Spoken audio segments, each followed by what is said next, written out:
Hello, and welcome once again to Movies That Pop. I'm the Kernel. Let's see what popped up in theaters this week. Woo!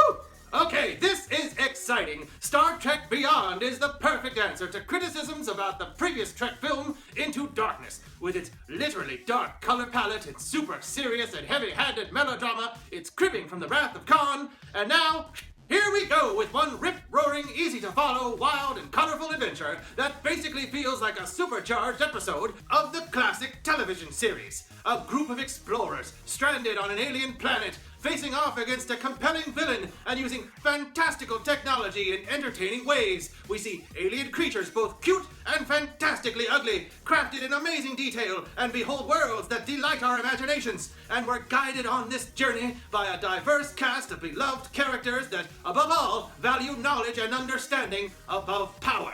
This, people, is prototypical Star Trek. These are the voyages of the Starship Enterprise, all right. And this is just about as good as you can make a Star Trek movie. From beginning to end, this adventure sets its phasers on fun.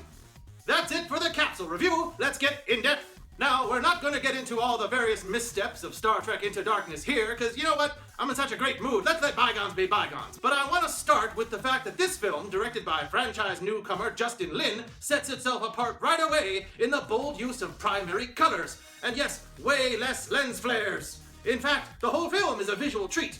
In a time when we've all become jaded by CGI, it's really remarkable when we get a feeling of awed wonder at the movies anymore.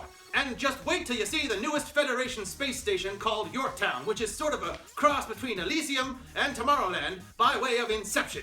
It's really a wonder to behold, and I can't tell you how relieved and rewarded I was when the film returned there for the final section, if only so I could get another wide-eyed gander at it. Star Trek Beyond sure looks great, sounds great, and its story scope feels so surprisingly, refreshingly small scale.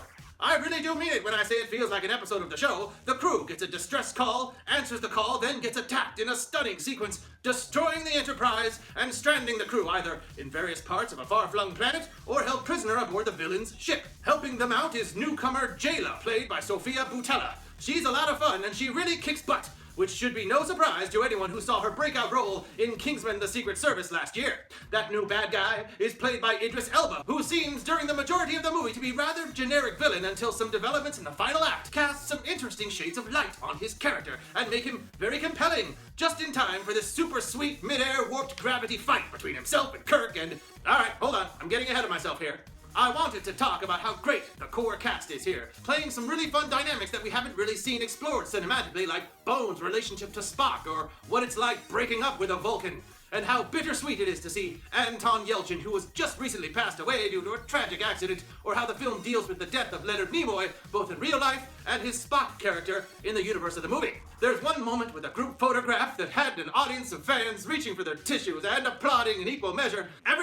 Everyone's great, as always. They're funny, they're witty, they're touching. Okay, can we get back to the exciting stuff already? I've got something in my eye. Visually exciting, from beginning to end, from its hive-minded ships that attack like swarms of bees, to the aforementioned warped gravity of Yorktown, to the berserk way Sabotage by the Beastie Boys gets used once again. It's also sonically pleasing, with Michael Giacchino supplying another rich adventure score, and plenty of huge things that go boom really loud. This movie is packed with fun, and laughs, and heart. What else is there to say? You wanted it to be deeper, to have higher stakes, maybe more jaw-dropping revelations about human nature? Maybe those things would make for a more perfect Star Trek movie, sure. But as a simple, captivating roller coaster ride through a fantastical world with a lovable crew, man, I can't imagine that you could do much better than Star Trek Beyond. Large bag of popcorn for Star Trek Beyond. This one will burn several new classic Trek images into your brain, including that awful Captain Kirk hairdo this time around. Yikes. And send you out into the parking lot exhausted and full of wonder. It's probably the best in the new series of bad robot-produced Star Trek films, and I can tell you personally, I'm going to be heading back into theaters again this weekend for at least one more return voyage right away. That does it for this edition of Movies That Pop. Don't forget to follow me, the Kernel, on Twitter at Movies That Pop, and click the icon right down there to visit our channel. You'll be able to view all of our other videos, and more importantly, while you're there, click subscribe so you'll never miss an episode. Please tell me what you thought of Star Trek Beyond in the comments below. I really can't wait to hear what some of you thought, especially as it compares to the other 2 previous entries in the rebooted series. Which one do you think has been the best so far? In the meantime, thanks for watching. I'm the Kernel, and this seems to have much more resonance in the year 2016 than ever before, so everyone out there, live long